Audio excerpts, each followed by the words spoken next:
This is Tim O'Brien reporting to you from Seattle on October 30th, 2025. Today's security story is that new physical attacks are quickly diluting secure enclave defenses from NVIDIA, AMD, and Intel. There's a new attack called T.fail, that's TEE.fail, and it defeats the latest trusted execution environment protections from all three major chip makers. This attack uses a small piece of hardware placed between a memory chip and a motherboard slot, plus a kernel compromise.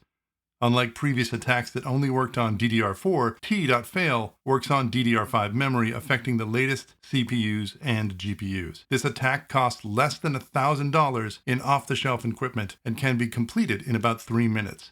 The root cause is deterministic encryption used by all three vendors, which produces the same ciphertext each time.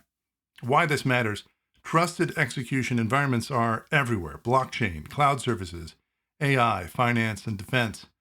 Many companies like Meta, Signal, Anthropic, and Microsoft rely heavily on these protections. The problem is that while chip makers exclude physical attacks from their threat models, many users and vendors make public claims suggesting trusted execution environments protect against physical access. This creates a dangerous gap between perception and reality. As security researcher H.D. Moore put it, if you are expecting TEEs to provide private computing in untrusted data centers, these attacks should change your mind. For more information, see the show notes for links. Today's programming language story is not necessarily technical. It's political. And I apologize. I'm trying to steer clear of politics because it's a very dangerous topic these days. But here we go. Python had a plan to boost software security, but it was foiled by the new rules against anti-DEI. So the Python Software Foundation rejected a $1.5 million grant from the National Science Foundation. The grant was intended to boost software security in the Python ecosystem. Fairly important, given that Python is at the center of a lot of the AI work that we're doing. The rejection came after the NSF added requirements that grantees cannot operate any DEI, diversity, equity, and inclusion programs. This is part of the broader administration directive targeting DEI initiatives in federally funded organizations. The Python Foundation decided that accepting the grant with those conditions would compromise their values. Today's Weird Bucket story is fairly weird. A man accidentally got a leech up his nose, and it took him 20 days to figure it out. A man in his 60s had a leech lodged in his nasal cavity for 20 days. He went swimming in a stream and later experienced nosebleeds and a foreign body sensation. Multiple doctors could not initially diagnose the problem. When the leech was finally discovered and removed, it was still alive and measured about 3 inches, 3 inches long. The patient made a full recovery after the leech was extracted. So listen, this is today's Weird Bucket news story, and if you want more information on this, God knows why you would want more information on this one, there is a link in the show notes. But I can tell you what this does. It amps up the level of OCD that I have. I may never swim in the water again. So we usually only cover 3 news stories a day, but there's more today. NVIDIA hit $5 trillion in terms of market valuation, and CEO Jensen Huang dismissed concerns that we're in an AI bubble. The stock has been climbing on the back of massive demand for AI chips, and Huang's experience is essentially that we're still in early stages of AI transformation, not approaching a peak. On one hand, congratulations. On the other hand, wow. Next news story is not a fun one. Amazon had a massive layoff yesterday. They're laying off approximately 14,000 employees. That's about 4% of their corporate and tech workforce. These layoffs are hitting multiple departments: cloud computing, devices, advertising, Prime Video, HR, operations, Alexa, and AWS. This represents one of the largest single-round layoffs in tech this year, and it's explicitly being framed as a shift towards AI and automation. So the tech industry has always been cyclical. I actually think a lot of these layoffs are related more to the economy than to AI, but it doesn't make it any easier for the people who got those notices yesterday. So if you know someone who's been affected, reach out, be helpful, and remember that the person that you help today might be the person who helps you tomorrow. I think it's time for us to come together as a profession and support each other. So that's today's news. And if you're interested in any of these stories, again, see the show notes for links. There's one more thing to talk about today, and that's a FinOps story that jumped up on my radar. And I want to make sure you know, before I shift gears to FinOps, for those of you who don't know, I have some experience in this area. I'm a member of the FinOps Foundation. And I'm working on a larger piece that's a reaction to David Heinemeier Hansen's posts in this space. And I think I'll just say up front, it's a really complicated discussion. It's the discussion about the cost of public cloud versus the cost of private cloud. Today, I came across a story from One Uptime by Neil Patel. It's a 2-year follow-up to their first AWS to bare metal migration, and they're reporting that they now save over $1.2 million per year. That's up from the initial estimate of $230,000 that they reported in the original post. First, I want to start by saying this is great. It's always good news when people demonstrate and document savings. They've been running their bare metal setup for 730 plus days with 4 nines of availability, 99.993%. They've added a second rack in Frankfurt, and they've reinvested savings into AI servers. That's real infrastructure. I respect this. I don't want anyone to take what I'm about to say as taking away from their success. But I do have 2 pieces of feedback. The first is, before everybody gets carried away and says, oh, private cloud is 20 times cheaper than public cloud, it isn't. If you do all the math, if you add it all together, it depends on the workload. It can definitely be a cost advantage for certain workloads. But there are other workloads that make no sense to move over. And Neil even acknowledges this in his piece. The other thing I want to say is, this is a great blog post. Again, I applaud Neil for saving money, but as a skeptical observer, I am not seeing the whole picture. I would love to see the whole financial picture that would back up this decision, but doing so would probably require him to share things he's not able to share. One of them is, what agreements do you have with your public cloud providers? Are there any discounts at play? I'd also like to see that full picture of the staff. If you run a company that is building a platform on top of public cloud and your workloads are fairly static, then yes, I agree. Moving to private cloud is a definite win.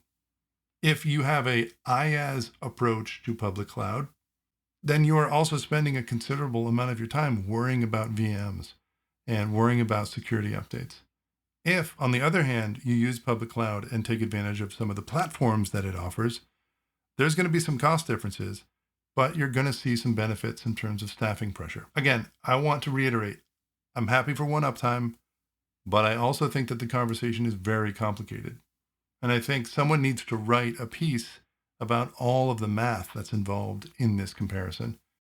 But again, I encourage you to read Neil's post. I encourage you to give me any feedback you have and go look at the show notes for links to Neil's post. The focus of today's episode is a piece that I wrote a few weeks ago, and the title was, It's More Complicated Than That.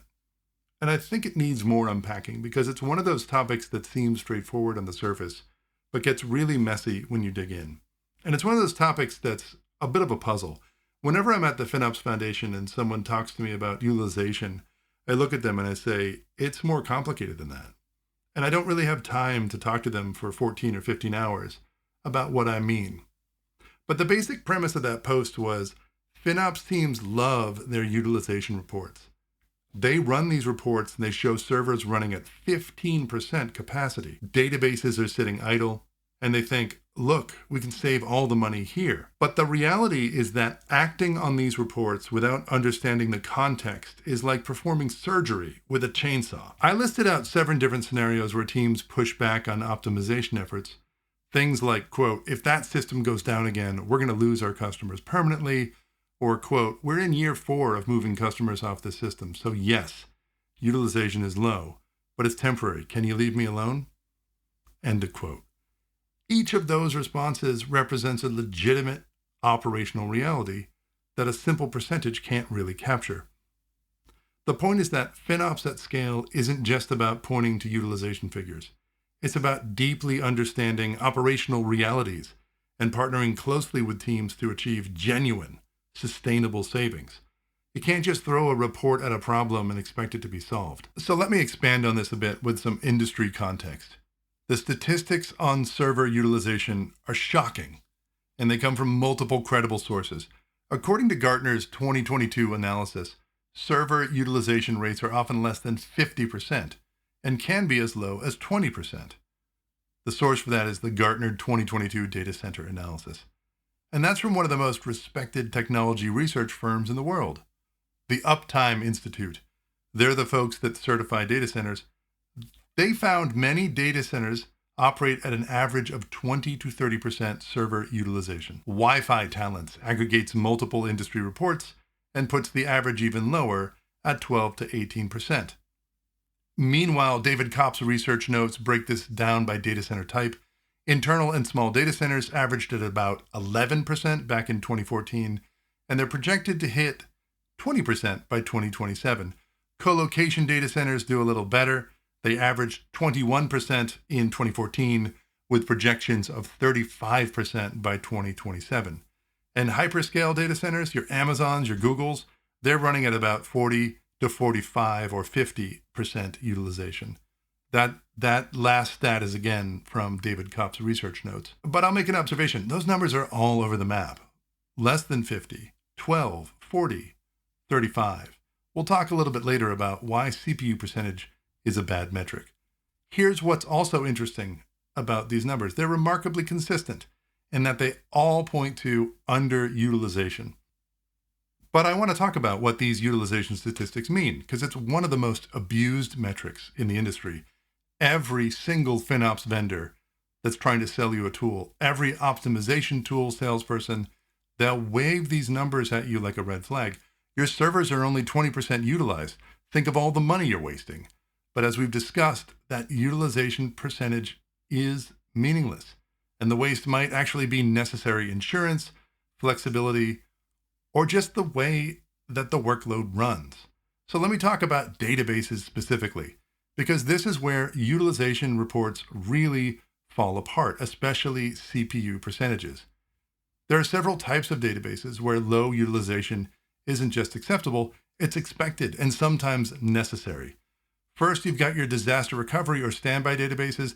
These are systems that might sit at near zero for months, but when the primary database fails at 3 a.m. during a Black Friday event, that wasted capacity becomes the most valuable resource in your entire infrastructure.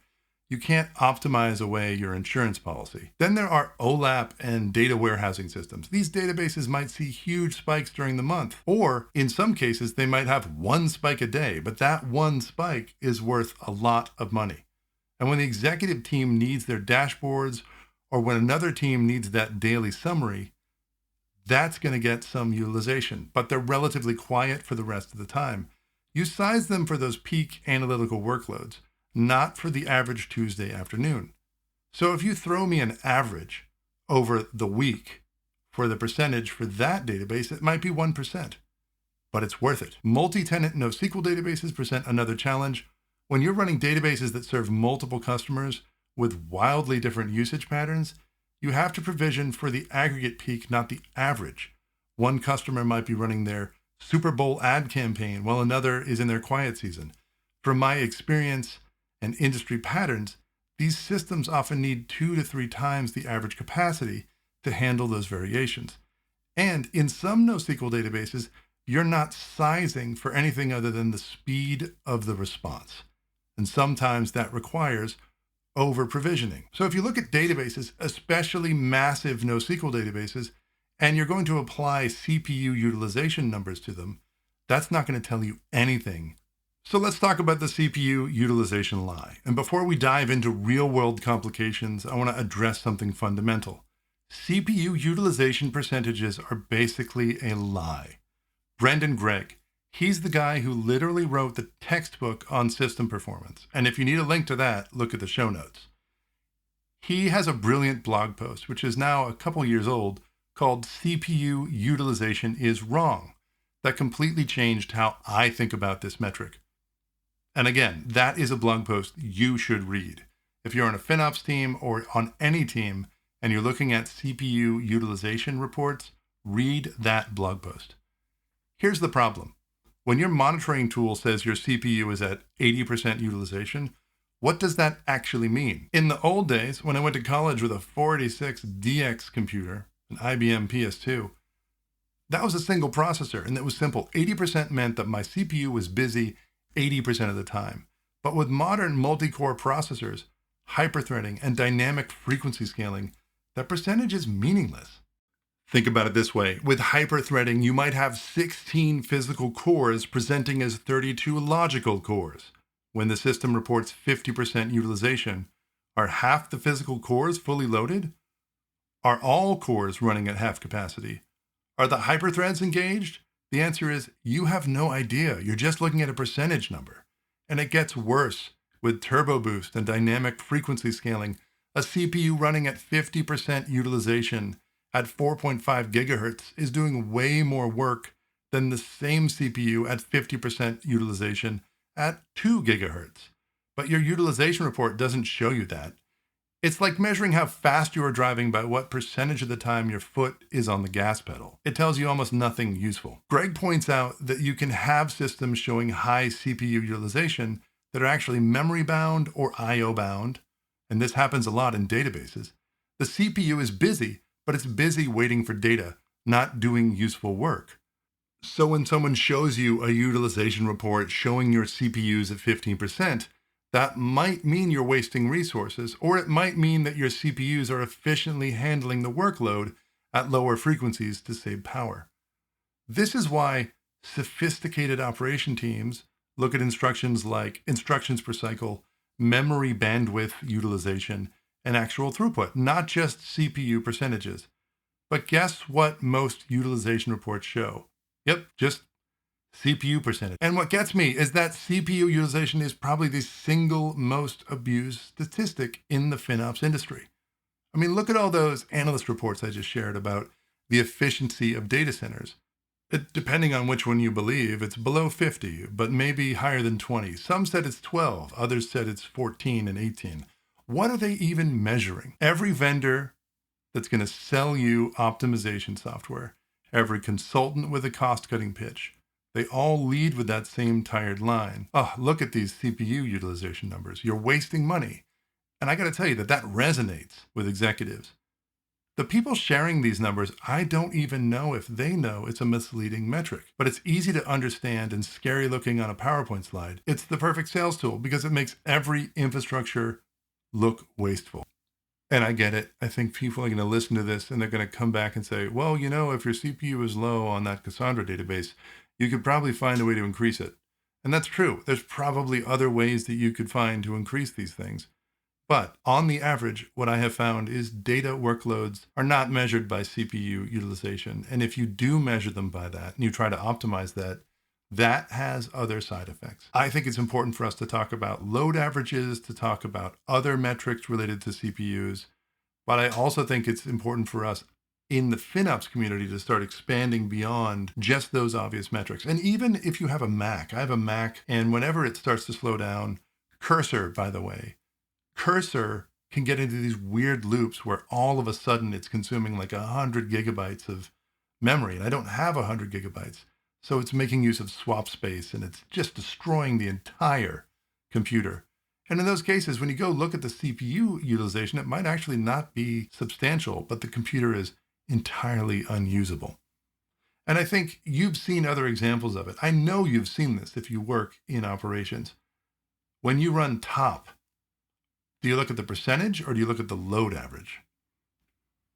But the point of the post that I wrote was to talk about some of the reasons why optimization isn't just a go do it sort of thing. And this is also one of the other problems. In addition to believing in these statistics like CPU utilization, there's also this sense that if you just show them the report, they can optimize it. And this plays back to the way that we started this section, which is talking about the analyst reports that said, overall utilization is 12% or 20%.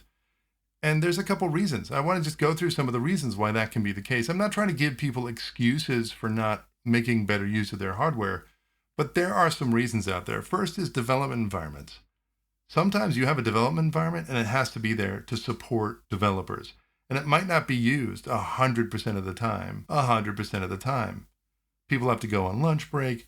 Maybe you can dial them up and dial them down for day-night situations, but there are a lot of teams that are 24 hours. If you have an office in San Francisco and Bangalore and London, you're not dialing down the development environments and then dialing them back up every day. There is some overhead to software development that requires some infrastructure that's just going to be running and not necessarily in a optimized production environment. That shouldn't be a significant percentage of your cost, but it's going to take a couple of percentage points off of that. There's other things, new systems, double bubbles. right? If there's a new system that you're releasing to replace an old system, you may have a double bubble. And that double bubble might involve transferring traffic over to the new system. But even after you've fully transferred traffic over to the new system, the old system is going to be there because you always want to keep the old system around in case you need to fail back in an emergency. Now that might go away in a month or two, but it's those transitions that are always going to lead to less than ideal utilization.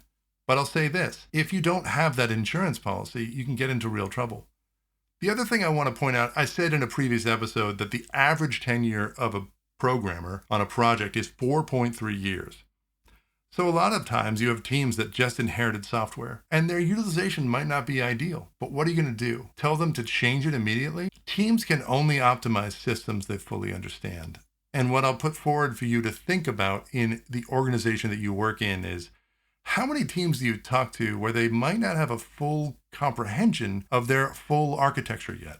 Ideally, every team has their hands on their entire architecture, can change anything. But the reality is, sometimes someone will inherit something and say, I don't fully understand that yet. There's also technical debt. So sometimes an over-provisioned system is necessary because you're compensating for some bug or some problem. Let's say a system was designed by somebody who didn't fully comprehend what a relational database was, and they write queries that are just massively awful. You might have to over-provision a system. You might have to throw in a caching layer that you wouldn't need otherwise. There are so many software systems out there. Again, this can also overlap with inherited systems. If you inherit a system, or if there's a system there that's running that no one fully comprehends, sometimes you have to treat these problems with hardware. There's 1,000 other reasons. But the thing I want to throw out is you read these analyst reports and they're like, oh, the average data center is only 20% utilized. What that leaves out is telling the full story. And the full story is human software is the most difficult thing to optimize. It's that human element. One reason I've seen for people to over-provision is fear. Let's say that they've experienced an outage, and that outage was incredibly expensive. Like AWS had an outage 2 weeks ago in US East 1A. And I would put forward a theory that post-outage in that data center, almost everything is over-provisioned because no one wants to be put on the front of that investigation. And that is something that happens quite a bit. So there's all these factors that play into complicating the utilization story. But I think the most important thing, if you are working in a job where it's your job to talk about utilization and communicate it, the one thing I want to put forward as your secret weapon is empathy and understanding and communication. That's 3 things to be clear. Empathy, understanding, communication. Yes, I will agree. That's not the most scalable recipe for increasing your utilization, but I think there are 3 necessary ingredients to driving a program that helps you get to a more optimal state of cloud utilization. And if you don't use those 3 things, what you end up doing is just sending reports to teams and losing trust. So the title of my post was, It's More Complicated Than That. And I think I might have tried to get that across to you in the last couple of minutes. In our rush to optimize, we like to squeeze every penny of value from our infrastructure.